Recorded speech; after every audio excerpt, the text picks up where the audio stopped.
Bueno, son las 7 en punto ya. Esto es Despierta Bogotá. Este es el cafecito de la mañana.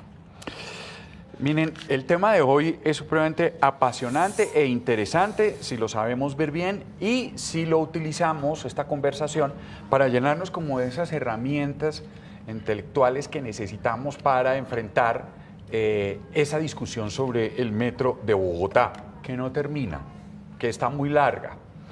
La historia además del metro de Bogotá es kilométrica y si me permiten hacemos un resumen, aunque tome un tiempito. Vámonos hasta el año, Manolito, 1957, cuando hay un consorcio alemán le pasa una propuesta al gobierno de Rojas Pinilla para hacer el metro de Bogotá. Rojas Pinilla impulsó el tema, pero pues no pudo llevarlo a cabo por falta de tiempo. Cae Rojas Pinilla.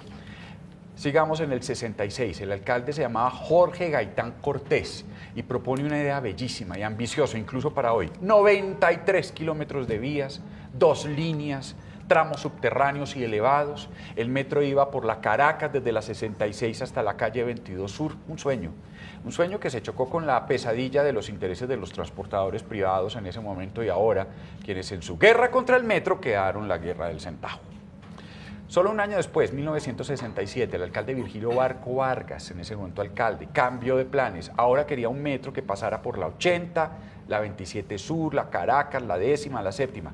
Y la idea quedó flotando hasta 1972, cuando el alcalde Carlos Albán Holguín presentó otro nuevo estudio llamado Fase 2 sobre transporte de la ciudad, el cual concluyó que lo que había...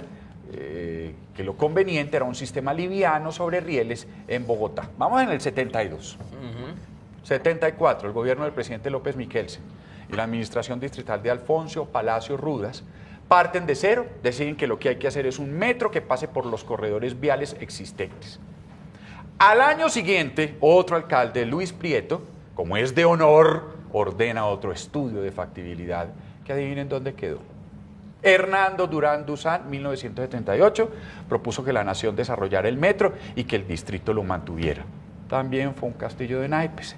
Se arguyó que los estudios eran insuficientes. 1981, seguimos. 1981, se constituyó la empresa Metro S.A. de Bogotá, pero Belisario Betancur dio prioridad al metro de Medellín. 1986, ya era presidente Virgilio Barco, y escogió una propuesta italiana de entre más de 20 para hacer ese metro de la capital. Al final, lo único que logró la ciudad fueron esos buses ejecutivos, ¿se acuerda, Manolito?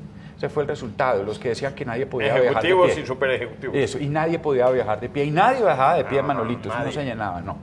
Cuando Pastrana asumió la presidencia, se creyó que iba a hacer algo por la ciudad, pues había sido alcalde, pero nada, no hubo plata. Gaviria también se desechó el metro de Tajo, y más bien apoyó la troncal de la Caracas. Aún así, el alcalde mayor, Jaime Castro, propuso en el 93 un metro ligero, troncales, que se llamaría Metrobús. 2 años después, la firma encargada del tal Metrobús se retiró, dijo que no había garantías. Vamos a la primera administración de Peñalosa. Saben que todavía falta. Año 2000. Puso en funcionamiento la primera línea de Transmilenio. Lucho Garzón siempre fue enemigo del metro, Manolito. Él dijo que valía mucho y que ya teníamos Transmilenio. Quien revive la idea fue Samuel Moreno, nada más, nada menos, ¿no? El memorable por el enorme desfalco a las finanzas de la nación. Nada pasó. Petro propuso un metro subterráneo para Bogotá y dejó estudios de ingeniería básica, pero tampoco nada se concretó. Y llegamos hasta hoy, cuando el metro está en un proceso de licitación.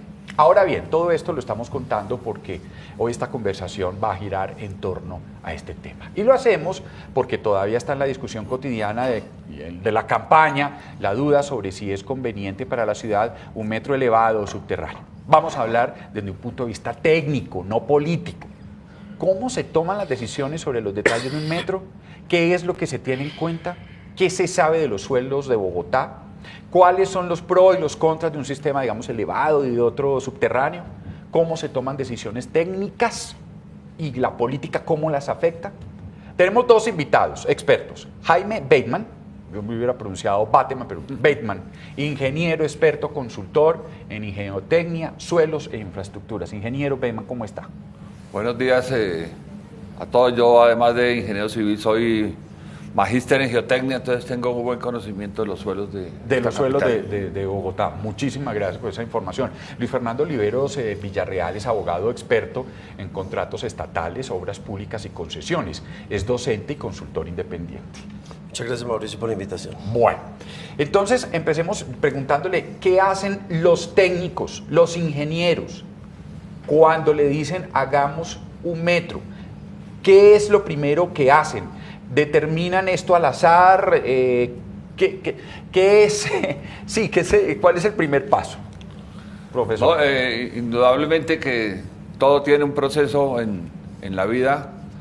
Necesariamente un proyecto de esta envergadura y todos los proyectos de envergadura deben tener lo que los ingenieros llamamos una etapa de preinversión, que es una etapa de análisis muy profundo de todas las características y condiciones que debe tener un proyecto y cómo la ingeniería y la arquitectura y el urbanismo pues congenian en un estudio que se llama un estudio previo. ¿Ese estudio previo ya determina si eso va elevado o si va subterráneo? Ese estudio puede fijar alternativas, puede haber una alternativa elevada, puede haber una alternativa subterránea.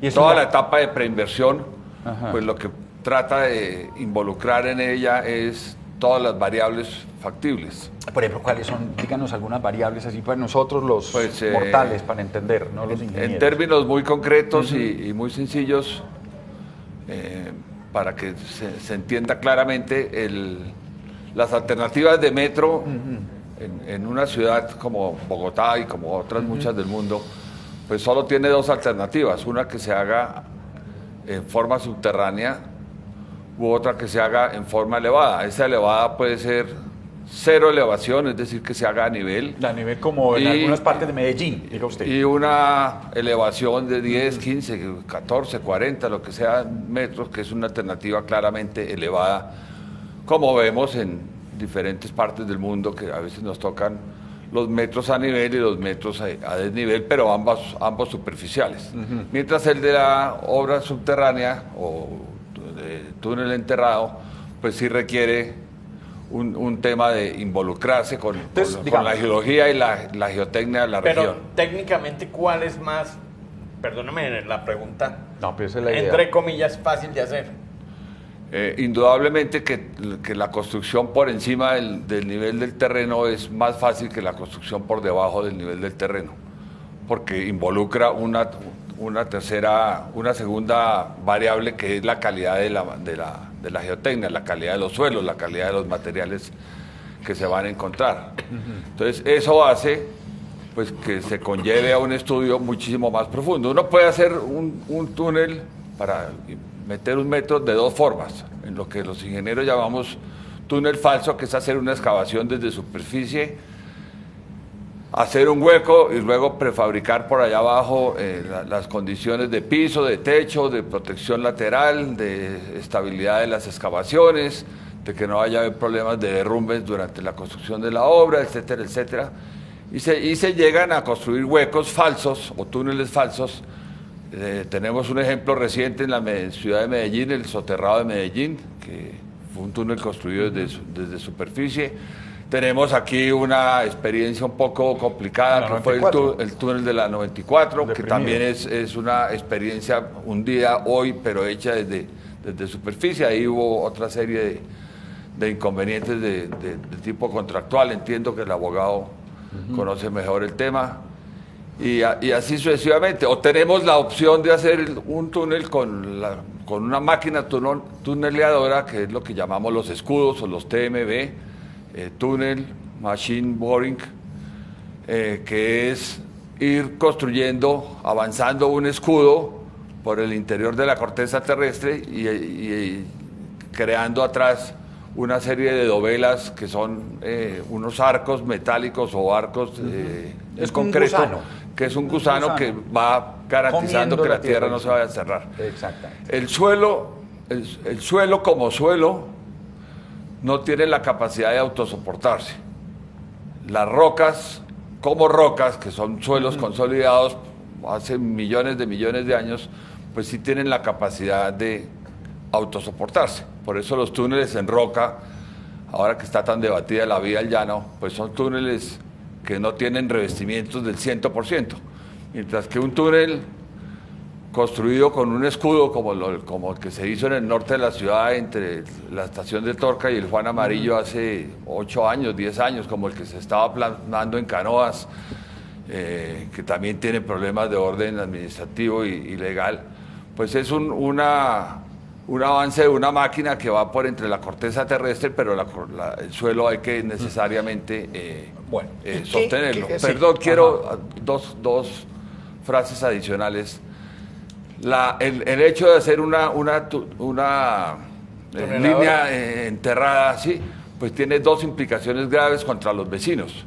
La primera implicación es la necesidad de bajar el nivel freático, si hubiese nivel freático alto, porque la depresión de los niveles freáticos implica deformaciones en las áreas laterales, lo cual puede generar inconvenientes muy importantes, muy grandes. Hemos visto grandes problemas asociados a desecación del material como consecuencia de los abatimientos de nivel freático seleccionados como alternativa de diseño dentro de las políticas de alternativas. Y la segunda es lo que se llama la extrusión. La extrusión es la falta de capacidad del suelo para autosoportarse.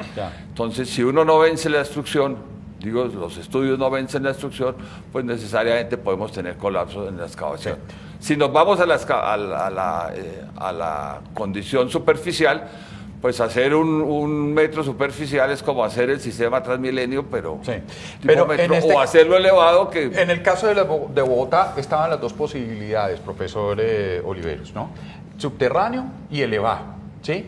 En ese caso, ¿cuáles fueron las condiciones que se estructuraron en un primero para decir que lo mejor era subterráneo, para muchos investigadores que dicen yo sí quisiera un metro subterráneo para Bogotá, y luego la decisión de esta administración que la tomó elevado? De acuerdo, pero aquí ruego un poco de indulgencia en el tiempo para entender algo y hacer un poquito de pedagogía en el tema. Cuando se está planificando un contrato, sobre todo los contratos de obra pública, los contratos de concesión, por su alto impacto en la sociedad, hay que revisar 3 variables importantísimas a tener en cuenta y que son o deben tratarse de forma transversal.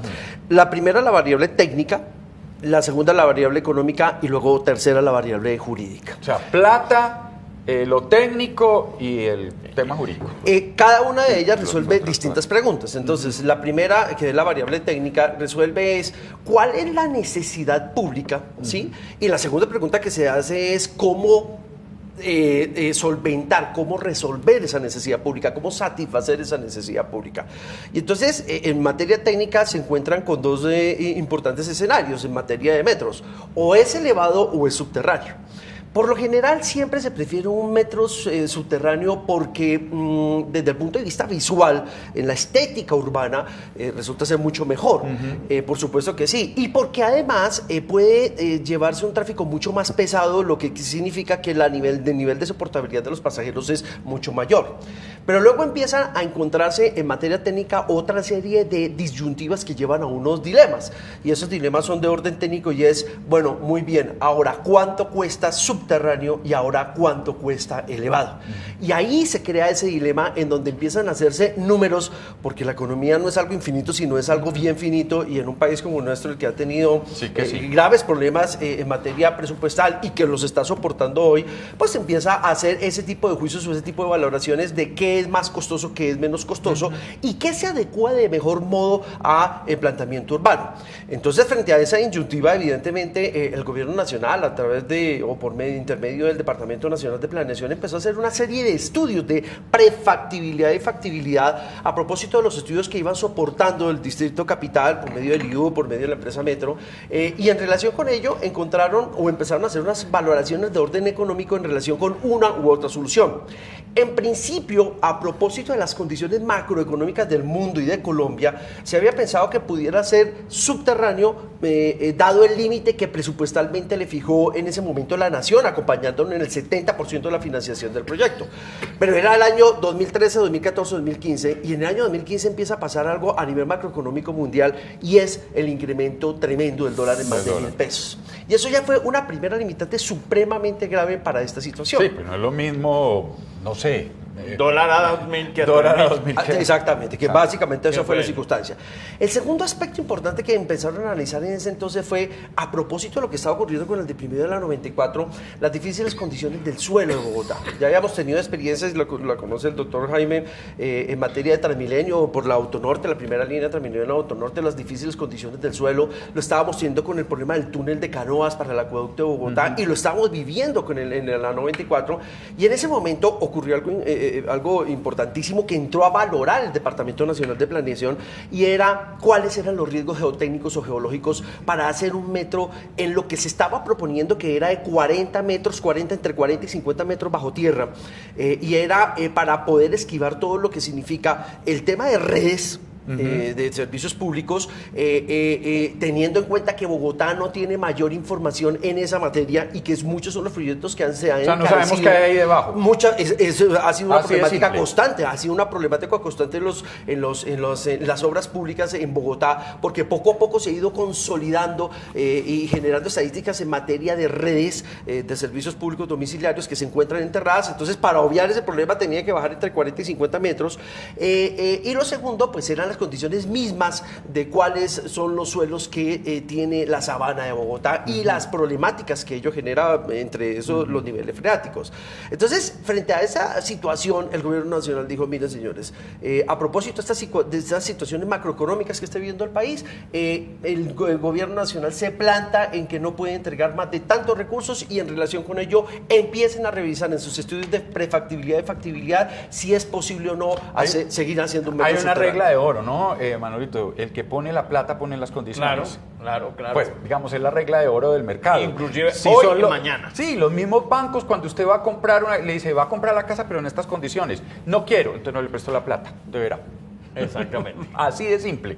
Entonces, bueno. Y ahí fue va. así como para enero y septiembre del año 2017. Porque se es que además la genera- nación pone el 70%, ¿no? Así es. Y por ley está obligado a invertir hasta el 70%. Y los bancos en el- mundiales, el Banco Interamericano de Desarrollo, el Banco Mundial, el Banco de Londres, el que no banco, recuerdo muy prestan igual también esa plata, pero no la tenemos en el bolsillo. Así es, y los bancos, la banca internacional, la banca multilateral, la banca bilateral, hace una serie de estudios y de análisis para efectos de determinar si el que va a resultar adjudicatario del contrato va a poder ejecutar la obra. Entonces miden ese riesgo de posibilidad de ejecución de obra y terminación de obra, y luego, por supuesto, en sí la viabilidad económica y técnica del proyecto.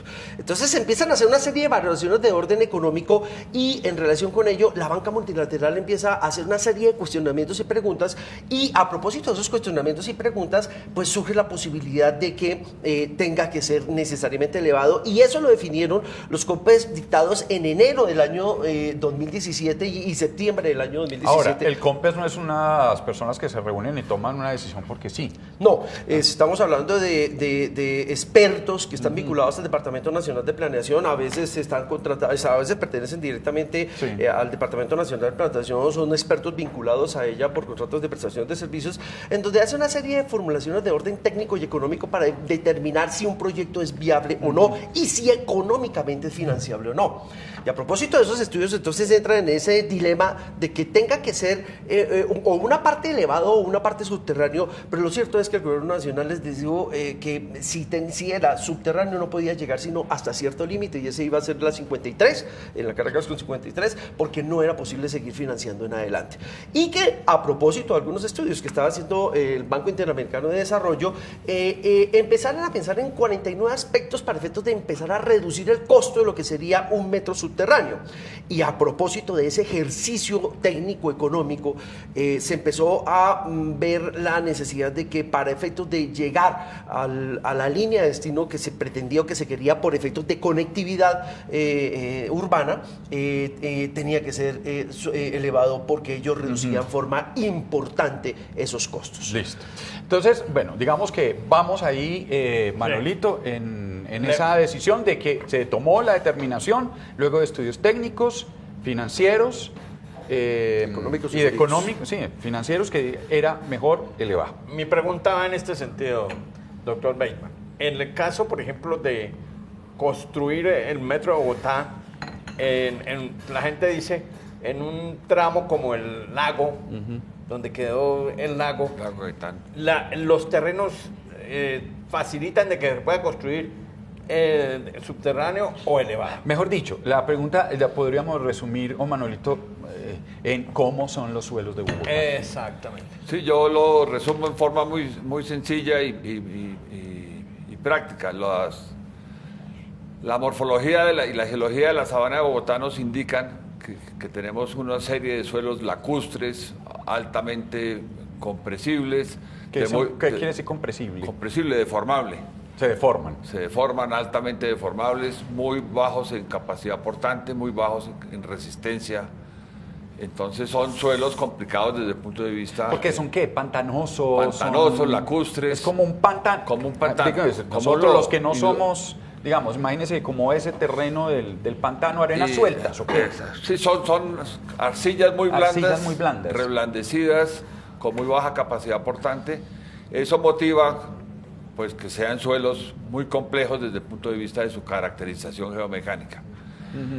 Si se hace el metro elevado, pues eso también quiere decir que vamos a usar los suelos. Lo que pasa es que se van a usar los suelos de manera diferente. En un caso, en el metro enterrado, el suelo es partícipe totalmente del 100% de la línea de excavación, mientras que en un metro elevado o un metro a nivel, pues las concentraciones de carga están prefijadas en los sitios de apoyo de las columnas. ¿Usted sabe hasta cuánto tendríamos que cavar si en una próxima línea quisiéramos hacer un metro subterráneo? Pues o si se logra parar. Posiblemente no he trabajado a fondo en el tema, pero posiblemente las profundidades de cimentación que están proyectadas hoy para el metro elevado sean del orden de 35 o 45 metros de profundidad, porque son suelos muy blandos, buscando unas lentes de arena que encontramos a esas profundidades. Porque Bogotá, digamos, está llena de humedales, digamos. Bogotá es una zona de humedales, son unas arcillas fluvioglaciales, son suelos muy blandos, muy blandos, altamente compresibles, a los cuales les hemos dedicado, mucha parte de nuestro trabajo. Tenemos ejemplos de grandes profundidades de cimentación, como el edificio Telepor en la carrera séptima con calle 114, como algunos otros edificios, el de la calle 100 con séptima que hoy se están haciendo. Entonces son ejemplos de profundidades importantes, récord Guinness dentro de la ingeniería geotécnica mundial.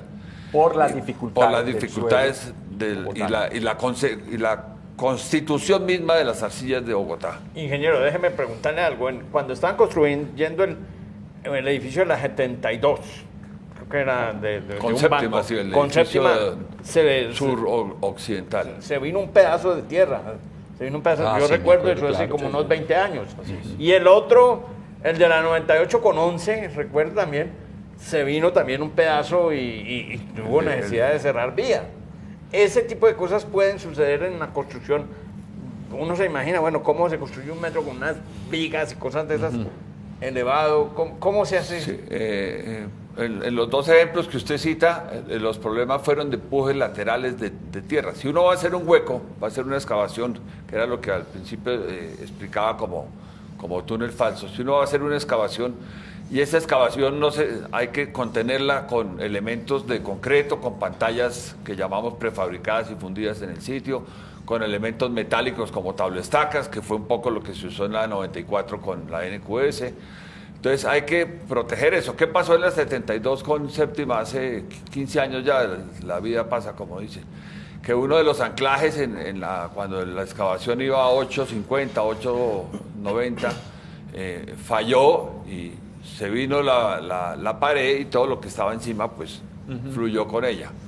Y el caso de Pijao, de la 98 con 11, fue un caso de una falla que llamamos falla de fondo. ¿Qué es falla de fondo? Que si uno empieza a hacer una excavación, pues el suelo del lado se queda sin soporte, porque hagan de cuenta que son vasos comunicantes. Si yo hago una excavación y este se queda sin soporte, pues viene el desliz. Entonces es altísimamente susceptible el sistema de metro enterrado, cómo van a manejar las excavaciones. Pero entonces, ¿por qué hablemos de hasta dónde habían llegado los estudios del metro subterráneo en Bogotá? Cuando nos dicen que ya estaba listo ¿Esos estudios estaban listos? No, no es cierto, no es cierto. Llegaron a fase 1 y fase ¿Qué es fase 1? Fase 1 es una valoración preliminar en aspectos técnicos, en los principales aspectos técnicos del proyecto.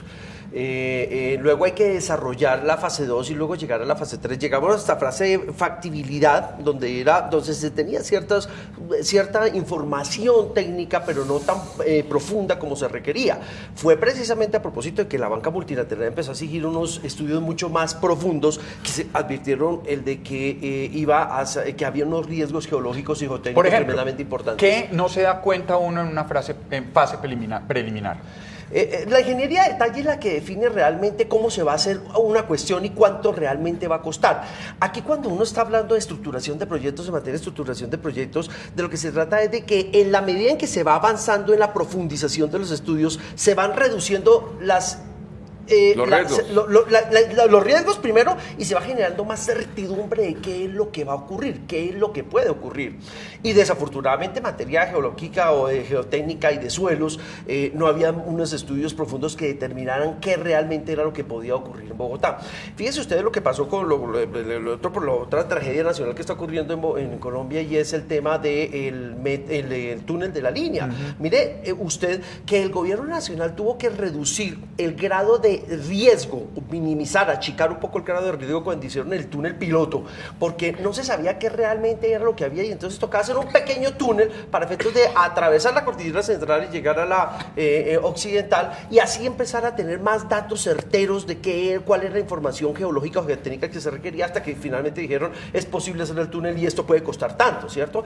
Eso no había pasado en Bogotá no había pasado eso, menos bajándonos de tratos de entre 40 y 50 metros, que era lo que se requería. Y entonces en esta materia hablamos de lo que se denomina en derecho sujeciones materiales imprevistas, y es cuando existe falta de certeza y no se tiene tanta seguridad de qué es lo que está enterrado, pues pueden ocurrir una serie de eventos que no van a ser posibles de controlar entre las partes y que evidentemente va a tener un impacto en los costos del proyecto. Entonces, precisamente fue haciendo ese análisis que el gobierno nacional determinó que frente a esas inseguridades, frente a esas incertidumbres de información técnica, no iba a poder acompañar, sino hasta cierto límite, la inversión. Lo que habíamos dicho, uno dice el poder económico, son unos monstruos bravísimos, furiosos. No, son unos cervatillos muertos de miedo, que no invierten un solo peso.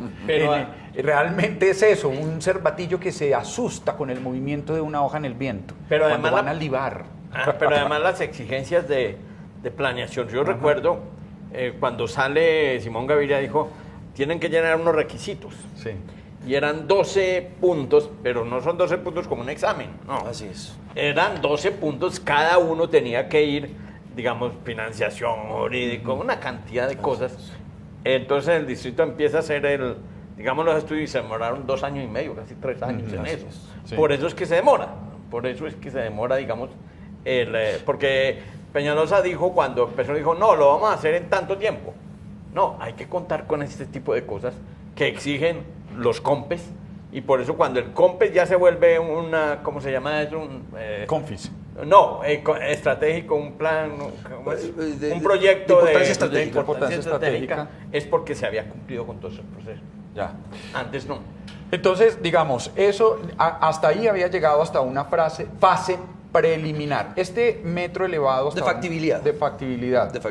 Pero le faltaba mucha información para efectos de llegar a fase 3, que es ya los estudios de detalle, donde realmente se sabe o se tiene mucha más certeza de la información técnica para efectos de determinar cuánto va a costar el proyecto y qué posibles riesgos pueden surgir, pero también cómo se puede mitigar. ¿Por qué en Europa se hicieron los metros subterráneos? Eso yo me pregunto, a veces me pregunto si era porque efectivamente temían hace 120 años que llegaran los aviones y bombardearan la ciudad, entonces de alguna manera pues los sistemas de transporte estaban protegidos, pero además eran los sitios de refugio, como lo fueron efectivamente en los bombardeos de la primera, la Gran Guerra, pues, y la Segunda Guerra Mundial. Además, ¿por qué en Quito, por ejemplo, sí se hizo el metro subterráneo y nosotros no? El metro subterráneo o el metro elevado pues tienen implicaciones no solo ingenieriles, sino arquitectónicas, urbanísticas, impacto urbano, la satisfacción de la gente, etcétera. Uno no debería simplemente decir que es mejor si enterrar o elevar, porque tiene toda una serie de implicaciones paralelas en donde la comunidad tiene pues una participación, o debe tener una participación de total trascendencia. Claramente lo dijo el doctor Oliveros, un metro enterrado, el estudio de un metro enterrado hoy está en un nivel de fase 1 avanzado. Hay incertidumbres geológicas, hay incertidumbres geotécnicas, hay incertidumbres de comportamiento. Fase 1 faltarían fase 2 y fase 3. Fase 3. ¿Y eso cuánto se demoran los estudios de fase 2 y fase 3? Fase 3 la tiene que completar el concesionario, que resulta adjudicatario tiene que hacer la fase 3 ¿Y la y fase estudios 2? de detalle. Factibilidad. ¿Cuánto tiempo se demora? O sea, eso no es un capricho de decir, no, es que cuando dicen, es que falta ingeniería de detalle, es al constructor el que les toca hacer esa parte. Sí, así está estructurado este contrato, está estructurado de esa manera, y él va a tener una fase importantísima en tiempo, que más o menos dura entre año y medio, para efectos de concluir la ingeniería de detalle, y ahí sí poder iniciar la obra. Bueno. En el mundo, me estaba diciendo, ¿cómo en el mundo ustedes que saben qué se está haciendo en este momento? No los que ya se construyeron, sino los que se están construyendo. ¿Cuáles se están construyendo en el mundo? ¿Alguien? Yo quería completar un poco lo que decía el ingeniero Bateman, y es lo siguiente.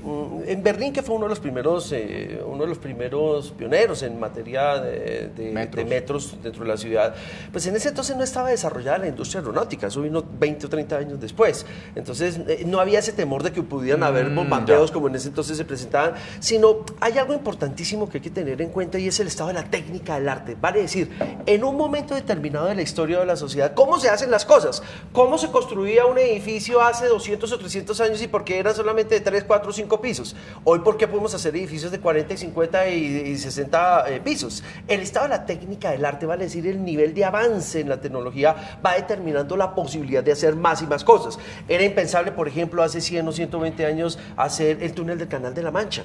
Y hoy en día tenemos un metro, un tren que atraviesa y que llega desde Inglaterra hasta Francia, y tenemos un lecho marino, por supuesto que sí. Pero ¿cuáles eran los recursos económicos que se apropiaron y cuánto iba a costar eso? ¿Y era posible financiarlo? Seguramente, y parafraseando a muchos políticos colombianos como lo dicen, recordemos que estamos en Cundinamarca y no en Dinamarca, y en Dinamarca vamos a tener unos presupuestos y unas perspectivas económicas y técnicas totalmente distintas, diametralmente bastante alejadas y más avanzadas a lo que podemos hacer aquí. Es lo que hay y es lo que se puede, y entonces ya tenemos que ver cuáles son los otros impactos que tiene un metro subterráneo, un metro elevado, y cómo podemos mitigar esos impactos, y es precisamente cómo se diseña ya un metro subterráneo elevado, a propósito de que ya se hacía imposible hacerlo subterráneo. Pero le cuento una cosa, por ejemplo, Dubái hace 10 o 15 años terminó su metro, uno de los metros más bonitos y más costosos del mundo, y es netamente elevado. ¿Por qué? ¿Por qué? Y ellos tenían todos los recursos para financiar y pagar lo que quisieran, lo que hacer. ¿Por qué? Porque desde el punto de vista estético y visual, para ellos la sociedad pensaba de una manera muy distinta, como lo podemos ver nosotros en Occidente. Ya, digamos, ahí hay también una determinación de ese tipo, estética, arquitectónica, urbanística. El metro subterráneo tiene otros costos adicionales, la iluminación, la ventilación, el manejo del mantenimiento. Claro, indudablemente el tema electromecánico y de servicios como iluminación, ventilación, galerías de escape, galerías de emergencia, nichos para accidentalidad, etcétera. ¿Son más baratos, son más caros subterráneos? Indudablemente, porque todo va dentro en el interior de la corteza, luego se debe dar la total viabilidad de operación, mientras que en el metro elevado pues las cosas se ven y entonces son diferentes en su manejo. Sí. Por eso no hay que aislar todas las disciplinas en que aparece la ingeniería, la arquitectura, el urbanismo, la planificación en uno o en otra alternativa. Digamos, desde el punto de vista del análisis geológico, geotécnico de los materiales, es mucho más riesgoso el metro subterráneo como lo narra el escrito Gómez que leyó Luis Fernando, al metro elevado. En el metro elevado tú puedes hacer perforaciones en el sitio exacto donde se va a hacer la columna y definir el sondeo va a ir hasta 50 metros y voy a fundar a 40, etcétera. Y eso tiene muy poco o casi ningún grado de incertidumbre, siempre y cuando pues hagan los estudios completos, o sea, hagan una perforación por apoyo como lo exige el Código Colombiano de Construcción de puentes. Ya. Uno toma en cuenta solo el diseño del metro y la parte, lo que acompaña, los edificios que acompañan, los servicios que acompañan el metro, ¿también se toman en cuenta cuando uno se diseña un sistema de transporte masivo? Indudablemente, y en la medida en que deje de estar enterrado o sea elevado, pues tiene unas valoraciones de orden estético, impacto urbano y económico, por supuesto que sí, que hay que apreciar, y por supuesto todo en definitiva son costos.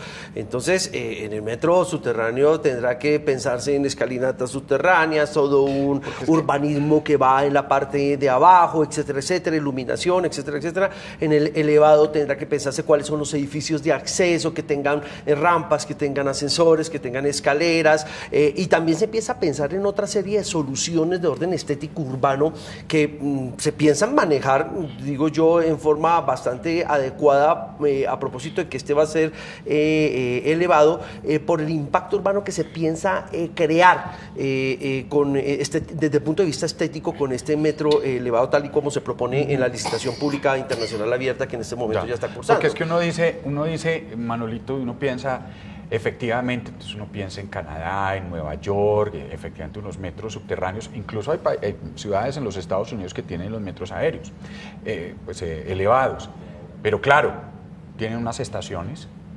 tienen 6 meses de frío y de esos 6 meses 4 de nieve intensa, pesada, fuerte, metros de nieve, ¿sí?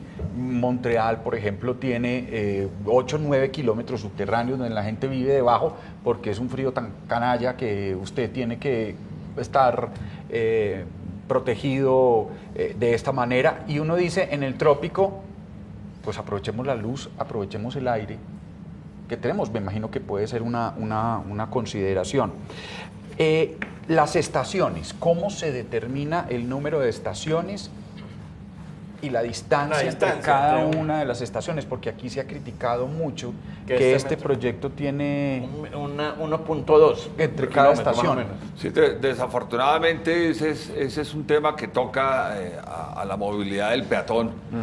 Y entonces aquí la filosofía nuestra es que el carro o el transporte masivo llegue hasta la puerta de la casa, y eso es imposible. Entonces necesariamente hay que establecer unas distancias mínimas que tienen detrás todo un estudio de movilidad, cuántas personas caben, a qué velocidad pueden andar, qué tipo de aglomeraciones va a haber, todo esto. Entonces son distancias escogidas por personas muy capacitadas en el manejo de transporte peatonal, transporte masivo, y con eso se escogen las distancias. Adicionalmente, pues al entorno del sistema. Recuerden la estación de museo aquí en la carrera séptima con calle 30, que es un ejemplo de estación.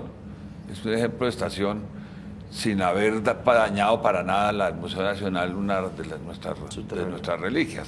Sí. Entonces, ojalá el metro llegara hasta la puerta de cada uno, pero es imposible, es absolutamente imposible. Hay que hacer el esfuerzo de caminar. Y uno camina en París o en Londres 3, 4, 5 kilómetros o 500 metros o 1000 metros para llegar a su estación, y llega y no hay protesta de la gente. Pues se acoge a eso. No podemos hacer las estaciones pegadas. Pues también, ¿no? También, ya, bueno, sobre todo en el centro. Lo que pasa es que tienen... Pero tienen conexiones internas. ¿Cuántas líneas de metro tienen ya? Porque llevan 50 o 100 años haciendo metros todos los días. Sí, los estudios de movilidad de tránsito hablan de unos aspectos importantes, y es primero origen-destino, que es lo que define la ruta, el trazado, de dónde a qué punto va a ir, y en segundo lugar la caracterización, y es algo que se quiere lograr con el Metro de Bogotá, es crear una sinergia de movilidad. Entonces, a propósito del ahorro que se iba a tener, ya que se reducía la exposición al riesgo geotécnico, geológico, el gobierno distrital reenfocó con el gobierno nacional, en armonía con el gobierno nacional, reenfocó parte de esos recursos a generar otras vías que van a acceder al metro para efectos de unificar y crear esa sinergia de movilidad. Y va a ser Transmilenio por la calle 60, por la avenida 68, y va a ser Transmilenio por la avenida Ciudad de Cali. Entonces, esos puntos, esos nodos de movilidad van a generar unos importantes puntos de intermodalidad. Que la gente llegue caminando, que la gente llegue en bicicleta, van a haber parqueaderos para bicicleta. Porque uno dirá, yo vivo en Suba, ¿de qué me sirve a mí el metro que parte desde Bosa hasta Chapinero? Dice, nada, no. Si usted está interconectado, puede tomar un bus en Suba, Transmilenio. Tal cual. un Transmilenio o un SITP, y llega con el mismo tiquete al metro y ahí se mueve. Y así es como quedó diseñada la primera línea, precisamente para crear esa sinergia de movilidad y el transporte intermodal, taxis, buses, bicicletas, el peatón, lleguen y converjan a puntos estratégicos donde están ubicadas las... ¿Será por eso que en la Caracas, además del metro elevado, debajo pasa Transmilenio? Por supuesto. ¿Será por eso? Y también pienso a uno... Si uno estaba pensando, aquí me hacen una pregunta que me parece muy interesante. Es cierto, dice la persona que me escribe, dice, ¿es cierto que las viviendas junto al metro pierden valor comercial? Este es uno de los grandes estudios de impacto urbano que en los últimos tiempos se han hecho, y sobre todo en Bogotá, a propósito de todo el tema de Transmilenio, y es la marginalidad urbana. Ese fenómeno se denomina como marginalidad urbana y es algo de lo que se acusa a la Caracas, de lo que ocurrió con la Caracas y el deterioro de la Caracas y el por qué es necesario. Fue la única que se afectó así. Que exactamente, que fue la principal que se afectó. Sí, se afectó drásticamente así, y eso es evidentemente un reto que plantea este proyecto. Lo debo precisar, yo no hice parte de los estudios, simplemente me he dedicado a estudiar cuáles son los documentos que finalmente salieron al mercado para efectos de abrir esa primera licitación, pero uno de los grandes retos que tuvo este proyecto para efectos de no crear esa marginalidad fue ese, precisamente, la experiencia que tenemos con la Caracas, y el de que no se vayan a crear espacios que puedan utilizar los delincuentes, la oscuridad, etcétera, etcétera. Entonces, por eso, la caracterización de este proyecto fue un metro mucho más elevado. Un metro en donde también se reduce el impacto del sonido, a propósito de que en el estado de la técnica del arte, la maquinaria, la manera como se va a construir el viaducto, va a mitigar también el impacto de sonido de lo que eran los vetustos y antiguos Eso no metros. vamos a tener eso que nos muestran en las películas en Nueva York, o quien han ido ese sonido espantoso encima de uno, al lado de la casa, y que tiembla todo el mundo. Eso no va a ocurrir porque va a ser un metro con unas características en donde el viaducto va a tener una forma curva donde el sonido debe salir hacia arriba, no hacia abajo, y debe mitigarse mucho la transmisión del rastrilleo que genera necesariamente el paso del metro. Entonces, en el estado de la técnica del arte, pues hoy en día la tecnología ha avanzado para efectos de que todos esos impactos en materia urbana se mitiguen, y la experiencia va a ser muy distinta, inclusive a la que tienen en Medellín hoy por hoy actualmente. Ingeniero, cuando uno mira el metro está planteado que llega a las 72, 75, ahí, ¿cierto? 72. Exactamente. Entonces, dicen algunos, bueno, entonces hay que hacer ahora hacia abajo, hacia el 80. Y uno se encuentra hacia el 80 unos humedales. Juan Amarillo, el de San Carlos. De Florida. La Florida.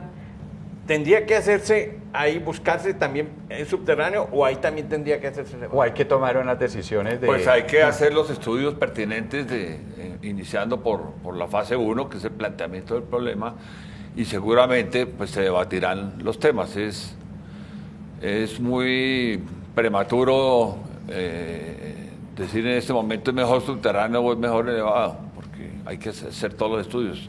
Entre más nos bajemos hacia el río Bogotá, entre más caminemos hacia el occidente de la ciudad, pues más problemas de humedales vamos a tener, que están tan debatidos, ya han estado y tan los debatidos. Suelos cada vez van a tener, y los suelos cada vez van a ser más blandos y más deformables. Sí.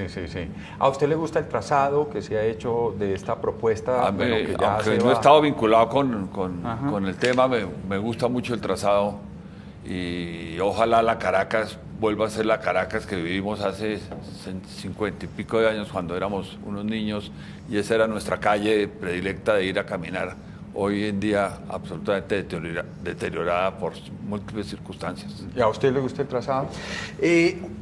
Pues, más que gustarme, pues fue el resultado de unos estudios importantísimos, eso sí, de avanzada de hace 8 o 10 años, en donde se determinó a propósito de lo que se hace en materia de movilidad, esos estudios de origen-destino, de caracterización y caracterizaciones, cuáles son las necesidades públicas más apremiantes, quiénes necesitan moverse de qué lugar a qué lugar. Indudablemente yo creo que es un trazado muy acertado, pero hay que seguir, y como lo proponen varios candidatos, o sea, ya hay que agotar el debate aquí, ya se tomó esa decisión por el amor de Dios, hay que como sea hacer esa primera línea y pensar ya en una segunda y una tercera línea de lo que necesita Bogotá. Fíjense que en los años 80 los japoneses hablaban que Bogotá necesitaba un asterisco, ya para ese entonces se estaba hablando de que se necesitaba un asterisco y por supuesto el ¿Qué reto quiere es decir seguir. eso? ¿Una estrella? Más o menos para efectos de que se Distribuidora. comunique toda, para que se efectos de que se comunique Ajá. toda la ciudad, y luego entre ellas, como ocurre en Madrid, que empezaron a unir cada una de esas líneas, empezaron a unirlas entre sí.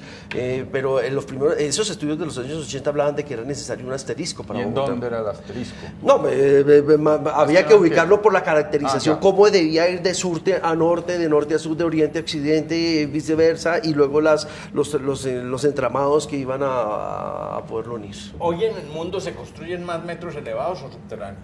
Yo creo que no tengo el dato preciso, pero yo pienso que 50-50. Sí, yo creo que está muy equilibrado. Ahí, todos los metros en roca son enterrados. ¿En roca? ¿Qué En quiere roca. decir? Cuando El las suelo, condiciones cuando el de suelo suelo es de rocoso. roca, Cuando el suelo, aprovecha cuando la para corteza hacerlo. es de roca, o sea, eso está consolidada, pues el túnel se hace Se por... puede hacer ahí el gastico, la inversión, Exacto. pues, porque... Pero sí. cuando es el caso como este de suelos lacustres, pues el tema del enterrado tiene circunstancias que ya hemos debatido y entonces la alternativa Bueno. elevada pasa a tener ¿Qué incidencia pasa? Sí. económica bien importante, lo explicaba el abogado. Venga, Oliveros. abogado, usted que es experto, le voy a hacer 2 preguntas ahora, experto en este tema de contratación pública. ¿Qué pasa hoy? No digamos en diciembre cuando se asigne la licitación. Hoy, si se para la decisión del metro elevado. Pues, oye, en materia jurídica no tendría mayor impacto más que haber perdido algunos recursos importantes y un tiempo, sobre todo, mayor importancia en los estudios previos, ¿no? Entonces, esas 2 consultorías importantes que fueron contratadas, primero la del año 2012-2013 y luego la del año 2016-2017. Desde el punto de vista jurídico, pues no tendría mayor impacto, aun cuando O sea, sí se sería puede. un mal mensaje para toda Pero, la ojo, banca multilateral e internacional de que no hay seriedad y de que no hay seguridad jurídica en las decisiones que toma una entidad territorial tan importante como nada más y nada menos que el Distrito Capital de la República de Colombia. Pero mi pregunta ahí es, ¿qué hacen entonces el Banco Mundial, el Banco Interamericano y el de Londres, que ya aprobaron los recursos o los préstamos?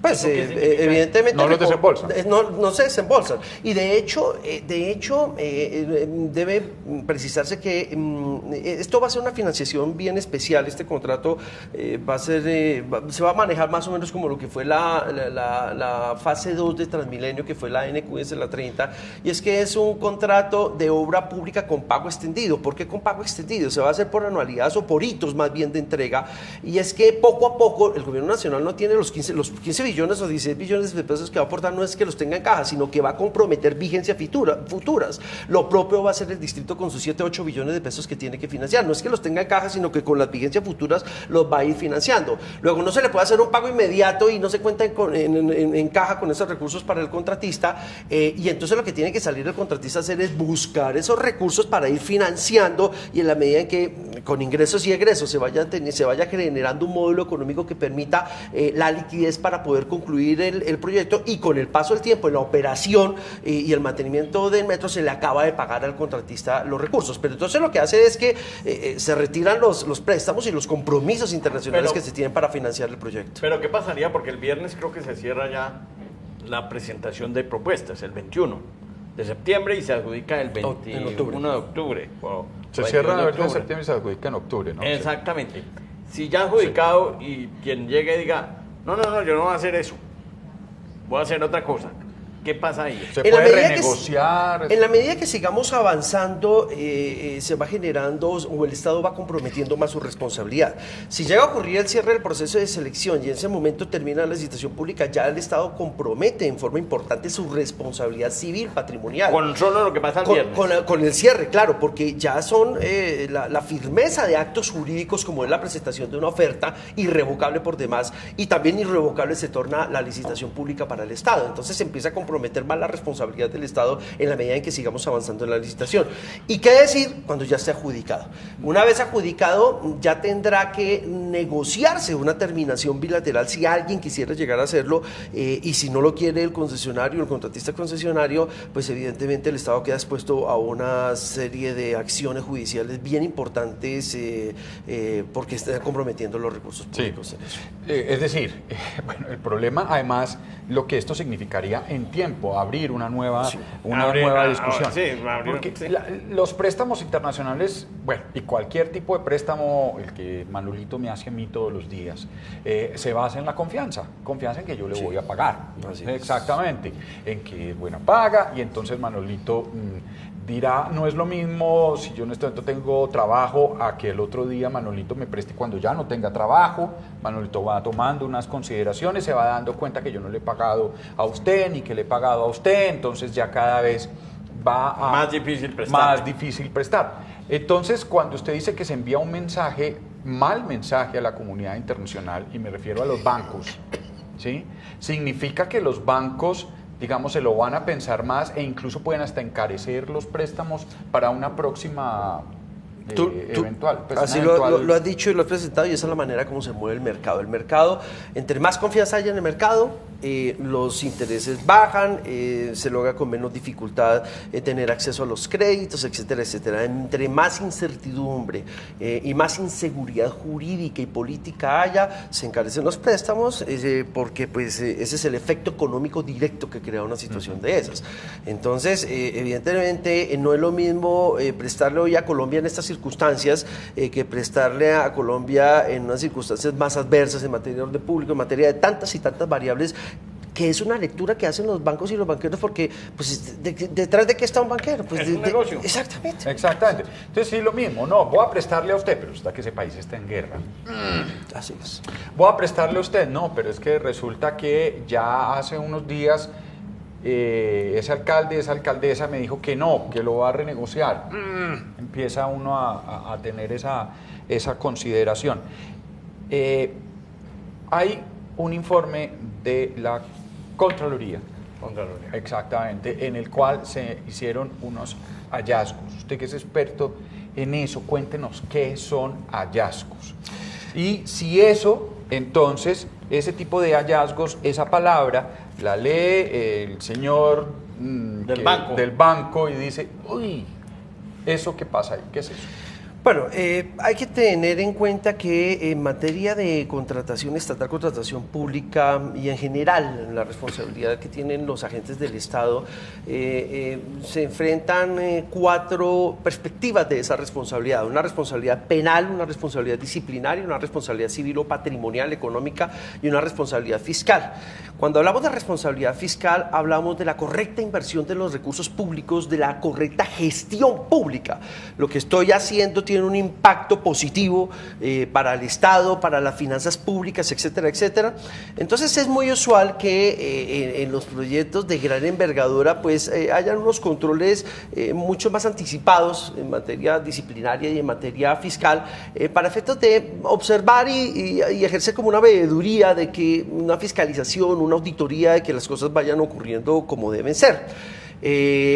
Cuando empiezan a hacerse esas auditorías, es bien posible que en principio el investigador empiece a encontrar que algunas cosas están violando o violentando algún principio que se debe tener en cuenta para tomar una u otra decisión, que el procedimiento no es el adecuado, que el proceso no es el adecuado, y todo es susceptible de correcciones o de subsanaciones. Este es un contrato bastante complejo, es un proceso proceso de selección bastante complejo y es bien posible que puedan estarse advirtiendo ciertas deficiencias que por lo general cuando se están advirtiendo esos controles todo es subsanable. Pero esos hallazgos están relacionados con la licitación o con el funcionamiento. Están hablando de la estructuración y del proceso de selección. Entonces, en relación con ello, de lo que tengo conocimiento y de qué es lo que ha salido en los medios de comunicación, pues la Contraloría está haciendo sus investigaciones, ha advertido ciertas cuestiones en relación con ello y todo pasa por que deba ser correctamente explicado porque puede que el investigador no esté entendiendo como en forma adecuada lo que está sucediendo y pasa porque haya como resultado de la auditoría unas explicaciones que ofrecer por parte del ente gestor y del por qué se están tomando esas decisiones o por qué se está agotando el procedimiento o el proceso de una u otra manera y con eso bastará y otras que en definitiva considere el investigador de turno el de que eso ya se concretó como un hallazgo y que tiene que abrirse necesariamente el juicio de responsabilidad fiscal y en su momento existirán las instancias para presentar los medios de prueba y las explicaciones que sean necesarias. Ello no quiere decir necesariamente que esto tenga implicaciones penales, disciplinarias o patrimoniales, civiles de responsabilidad contractuales a contractores del Estado, no necesariamente implica ello. Es una investigación en la que hay que ponerle atención a ciertos aspectos, el ente gestor revisará que tiene que entrar a revisar y readecuar de algunas cosas si realmente le abren los ojos y ve que tiene que hacer esa gestión o mejorar su gestión y en otros casos es un tema de simple malentendido o malinterpretación de una auditoría y habrá que hacerle las aclaraciones o las explicaciones al investigador para efectos de que entienda en su justa dimensión qué es lo que está ocurriendo. Ingeniero, ¿es demorado, fácil hacer un metro elevado? Nosotros, porque el tiempo se calcula 4 o 5 años, ¿eso de qué depende de que haya demora o no demora? Hay muchas circunstancias que intervienen en el proceso constructivo, pero haciendo una programación razonable y bien fundamentada desde el punto de vista técnico, de inversión, de recursos, de la plata que va a llegar de la empresa privada, de los bancos mismos, pues la obra no debería tener mayor contratiempo porque está perfectamente determinado ya su corredor. Yo pienso que en la introducción que se hizo sobre todas las expectativas de metro que hemos tenido, invito como ciudadano bogotano que soy, a que le demos impulso a este sistema que es la única forma de mejorar el modus vivendi de los bogotanos y de todos los colombianos que viven en Bogotá, que son bastantes. Ya. Para complementar un poco la respuesta del ingeniero Bateman y doctor Manuel para aclarar un poco eso, esa fue una de las valoraciones precisamente que tuvieron los COMPES de enero y septiembre de 2017 y es que indudablemente dentro del estado de la técnica del arte es más rápido hacer un metro elevado que hacer un metro subterráneo. Por supuesto, claro. En la dinámica de la cuestión, enfrentando las vicisitudes técnicas y de cualquier índole en el día a día, pueden haber variables y pueden existir impactos en tiempo, pero indudablemente una de las valoraciones que se hace en esa materia es el tiempo y en materia constructiva mucho más rápido elevado que subterráneo. Usted ya nos contestó esto, pero hay un televidente, David Romero, que nos pregunta de cuánto tienen que ser los pilotes de profundidad del metro elevado. Usted ya nos contestó. No conozco, pero más o menos promedio, pienso que por lo menos de 40 metros. Por lo menos de 40 metros tendría que hacerse eso. Cada piloto, sí. Bueno, yo quiero preguntarle a usted qué es lo que vamos a ver, si en la eventualidad, ojalá, de que ya se asigna la licitación y empezamos la construcción del metro elevado. ¿Qué es lo que vamos a ver los bogotanos? Pues lo primero, ¿por qué vamos a tener cierres? ¿En dónde y cómo empezamos a...? Lo primero que veremos serán las máquinas que hacen la cimentación, o sea, los pilotes. Sí. Entonces, ¿traen los pilotes hechos o los hacen No, ahí? los pilotes seguramente se hacen acá. Son pilotes fundidos en el sitio, seguramente. En cada sitio le hacen. En cada sitio se hace. Lo van haciendo los pilotes. Entonces después los y después de que se hacen, el Cábala. sistema de cimentación viene detrás, el sistema ya de columnas, entonces se van haciendo los bastones, las columnas, y luego se va haciendo la tercera etapa, que es ya el cajón donde va a ir el sistema con todos los métodos que explicó el doctor Oliveros de arqueados hacia arriba para que el suelo suba. Van a haber unos sistemas de amortiguación muy interesantes. Estamos ante tecnologías de punta muy avanzadas en el tema de los amortiguadores en puentes. Un caso en Bogotá, en Colombia reciente, fue el puente que llaman de La Paz, allá en la salida de Cartagena hacia Barranquilla, Sí. que se hizo con un sistema consecutivo, que iba adelante la máquina piloteadora, enseguida la máquina constructora de pilotes, enseguida la máquina colocadora de las vigas y enseguida lanzamiento. el puente. Ahora, allá estaba libre, allá no había comunidad. Entonces, aquí... ¿Todo estamos- se trabaja al tiempo o se va haciendo por todo, partes? todo el tiempo. El de Cartagena fue todo el tiempo, pero Porque en no había orden. comunidad. Porque no había comunidad, pero en orden. Se va Indudablemente yo no puedo hacer las vigas antes de la cimentación, ni puedo hacer las columnas antes de la cimentación. No, pero digo yo, se abre allá en Bosa y se abre En la 72. en la 72. Habrá que ver cuál es la Habrá que estrategia ver cuál es el constructiva. programa que van a Es presentar correcto, el la viernes. programación, la estrategia constructiva para determinar cómo, en qué sectores van abriendo frentes de obra, lo que se denomina frentes de obra, y Entiendo con que, base en eso van entiendo que uniendo. unos muy buenos puntos adjudica la licitación a quien presente el programa constructivo más amoldado a las necesidades de la ciudad. Ajá. por velocidad. En el Entonces Entonces, hay un puntaje importante a ese sistema A ver, constructivo. entonces cuando le dicen a uno que falta ingeniería de detalle, la respuesta es sí, señor. Efectivamente falta ingeniería de detalle porque la ingeniería de detalle la tiene que entregar el concesionario, el que se le entregue. Así es. La ingeniería de En detalle cualquiera de los dos. en Sí, cualquiera- subterráneo de o cualquiera de los dos. elevado. Será más compleja la la subterránea, ingeniería de evidentemente. detalle siempre estará presente hasta que la obra termine. Así es. Nunca podremos aislar a la ingeniería de la obra. Bueno, entonces, esto quiere decir, ¿ustedes creen que, bueno, si se asigna el metro, Manolito, que tiene tanta vida por delante, que es tan joven, alcanzará a montarse en el metro? Sí, con que sobrado. mis nietos monten. Queda uno contento. Pues nosotros lo alcanzaremos a ver. Sí, yo creo que sí, indudablemente, si se adjudica, y ya hay que dejar esta discusión de lado, creo que es una discusión más política que técnica, económica y jurídica, ya creo que eso está zanjado y está tremendamente evacuado, y yo creo que ya están pensando en la línea del metro número 2. En la línea 2, ahí sería. 8 de la mañana, 1 minuto, ingenieros, muchísimas gracias. A usted muy amable por la Abogado, invitación. qué Un gusto estar placer, acá. qué cosa tan interesante. Aprendimos. Aprendimos muchísimo.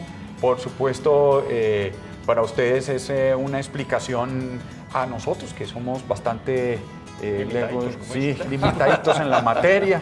Entonces, esa era como la idea. Muchísimas gracias, A ustedes bienvenidos. muy amables siempre. por la invitación y con mucho gusto para otra ocasión.